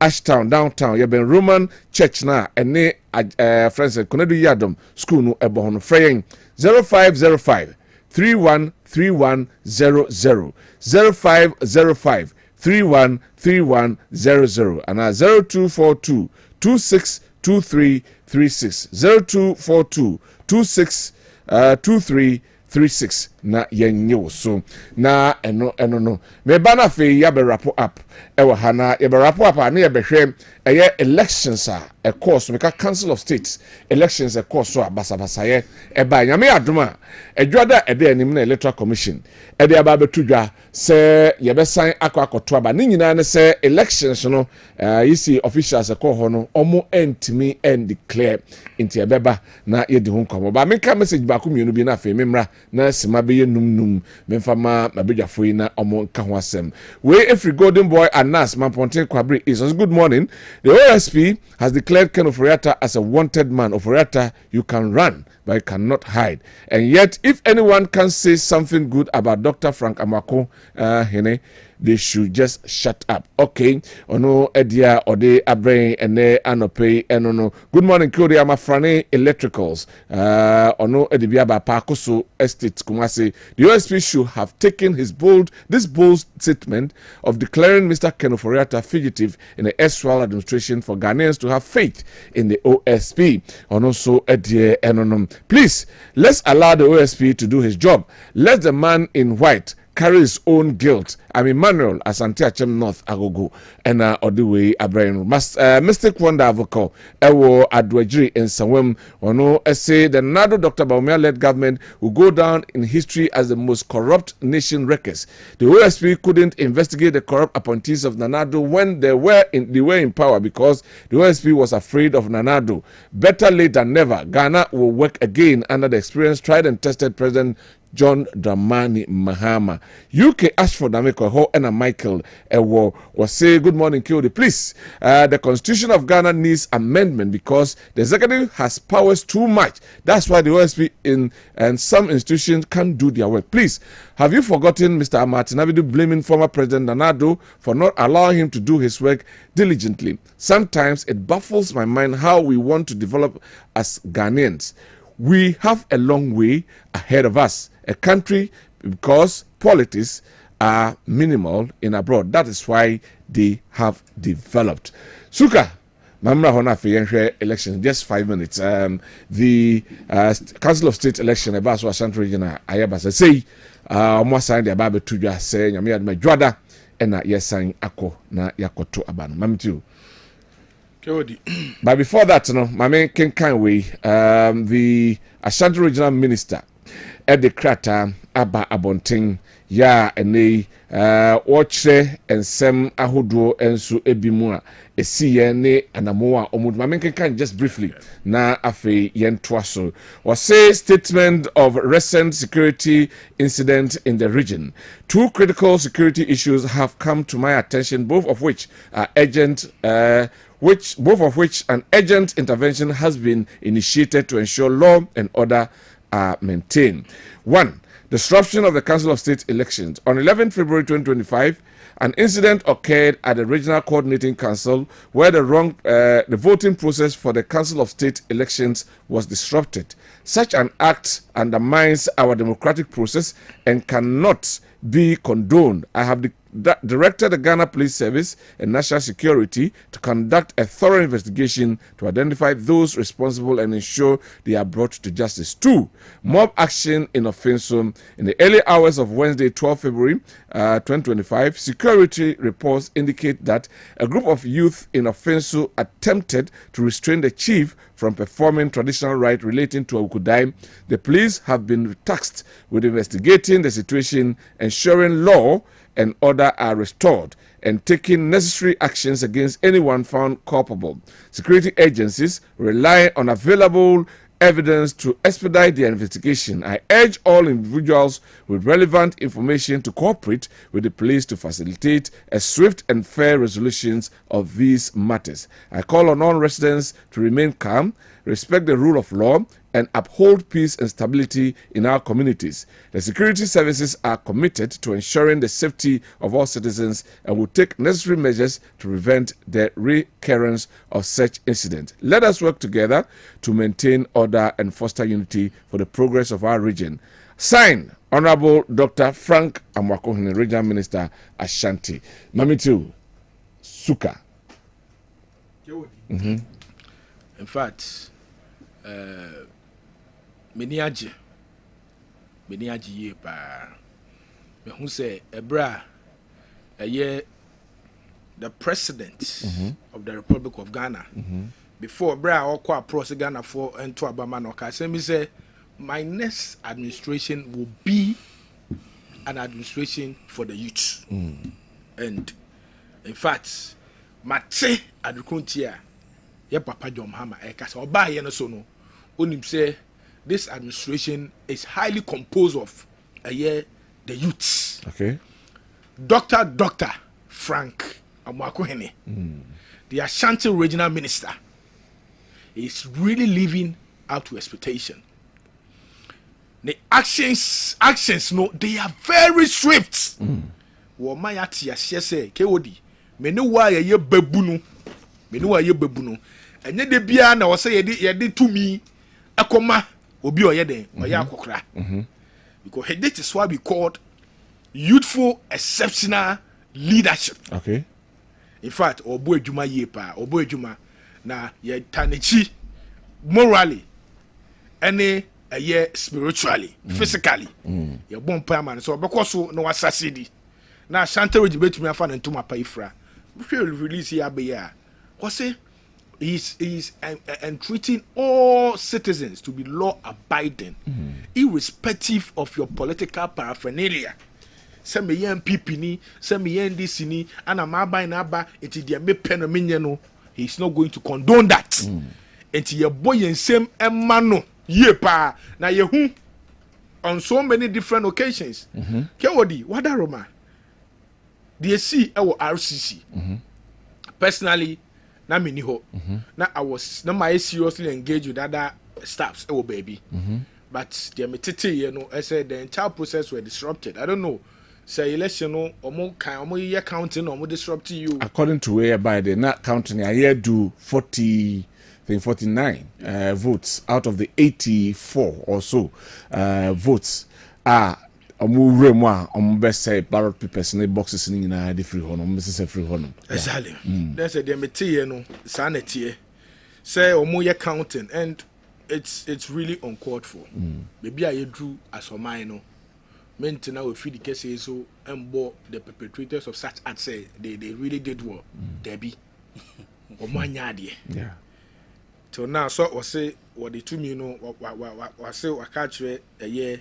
The appropriate security agencies and womunya fa hwehwemu no ema bonten a yen tumi ehun se ebia ye party A anase party B anase hwan okay and kodi se adwumadie no all right but the meka ne say the wo ye send your wo ye ne niema no Ghana fo eni so asantema eni je won koso no nye ne sa. Thank you very much honorable I'm into you just on that one happy you have a program this yes na what channel I don't know what channel wow a clean conscience say assembly bana communicate and will defend there now was how will be besi aka no can now you careful Intimately, I can understand him. Okay.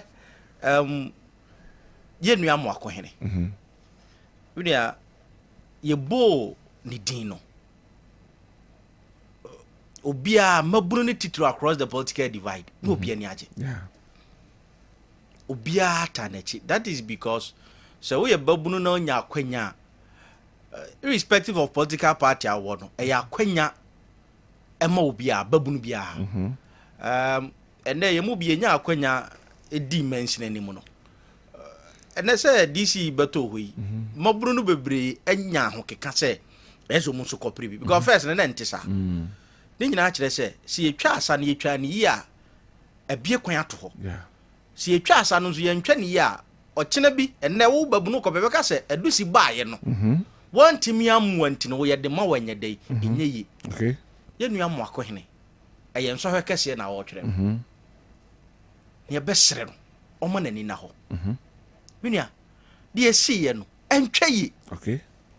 Wo ya wo hwea wo kan je se wo me hwea na me sere wo hwe EC office ya America bi a wo tufu ampoma mu a eda Ghana ba bi aduru ni first cry the Council of State abakora ye tokora nka wonte ho asem because Council of State ye mpanyumfo a ye to abayi omu se omunko no munko mo mampanyi adwen so mampanyi ya de kora na nya omu na betimi ahwe o mampanyi na maka se o mampanyi ba bi a wo fa die nka ye ni se ya enkaye endi ye mpanyumfo o madwumu do na sebio ye koto abayi mpanyumfo o madwumu do a sei na ekoye no hwede esi ye minua amwakwene letter no de buy nkra me he letter na dia na mesre Aden. One, office of the regional minister. What you boy? On say oba and mesre no on tia futu and now no me hu say on former regional ministers good initiative o matunufo me yeso so matunufo mesre on tia futu no mrafo hwe social media de nyina ye social media people but wo ya de bia na ka hu say ne asantema nyina so enti tumi ne kura wo no enye tumi ketwa menua what is office of the regional minister na why hu letterhead okwache bi wahin enti me van say obi a minister for communication about office of the minister of communication na was sign letter. I see. Some Georgia sign letter and now okuja to office of the foreign affairs. What be that? You are the head of the regional coordinating council and this official letter be abeba from the regional coordinating councillor about you as the regional minister no what sign. Yeah. You are to me na ukura no enye your personal capacity you are there because who headed the Ashanti regional coordinating council in the letter about it shouldn't be from your office. Coordinating council. Yes, a coordinating council. Ne letter with their letterhead na was sign. Because I know the man head of regional security council. Yeah. Minia, let's scale it down. Adia kosi. Se minia tanhaka se onim se yen yan wan DC for ne koye sadi we ya.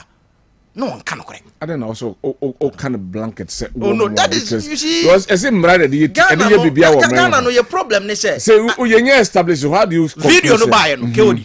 One unu mrante no mukodi sansa money. One unu se bi se party atade. Okay. One unu so ebi se NDC atade. One. Kodi mi bi saw. Enokre. No so at the end now pretend this and yen. Atade do be to be shebi. Kodi. That's another talk. Atade so be to be shebi. Obi person di bone so be try be so atade. Enye zuba na lead tax no. There be or no din ko si onim ho hwe. You see some of these things. O si onim ho hwe. Ma men kan sam chiro Kodi. Hwe. Sa de we. And someone bi o ho ne ba yenyi party sam nto ncha yo. Onim say MPP na nado ye benya dimbone asase nyina. Eyesa ne ma we ya. Okay. 2017 Satem Delta Force why omuko court ye started dimboni enya ho ne free the same thing na asase and woman hwe ye de kura be west de omuko ye wo se ye kai ma no 49 yewra de odi kai no enya ne ma 49 ye kai enipa omuto aba no modo ye say 80 is 84 it is duty 49 every 84 ma ka say according to you, some man for records be a my office. So it tells you, say, the man was a winner.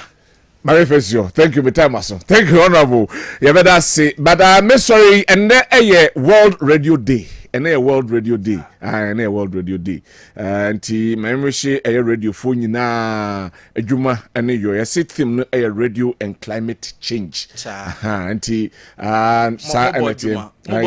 Juma. Ghana says the fourth arm of government. Anyway, I'm for Kenya is no Mechiba birthday. Nanauzu. Okay, man, happy birthday. Blessed birthday and come birthday. Minua justice or say no fasi Israel Kwabena and then a birthday in Tienfa. Now appointment never. All right, thank you very much. Oh, they have thank you. Richmond for so for constituency. All right. But that's it. Right. Blessed birthday and comma the president of the Short Knickers Association, Mami Jane at Asafo. I say I love you so much, my sister. Or say from another mother, we if we Mami Dufie, and I will say Mami Jane, happy birthday. Na dear Ewono. Happy birthday, so enko enfama Owusua Kwa Estalin of Atebubu. So God bless your new age. We from Sir Tony, great Nana One UK, Adebrobe, and so anyway, and so a brain set young we shall have nothing. Or Hennet Nana Kwache Adiefe. Kessben News and no so na woda ohena na yami shaw na onto onkwanem sabede sorry I'm at the sports crew about betwaso na omo the midfield action no atwaso am dey come no so Dankwah e be dey kua pieces asare be dey akwase na fei wo fa kofia pia ye na di dwumadie no ebrel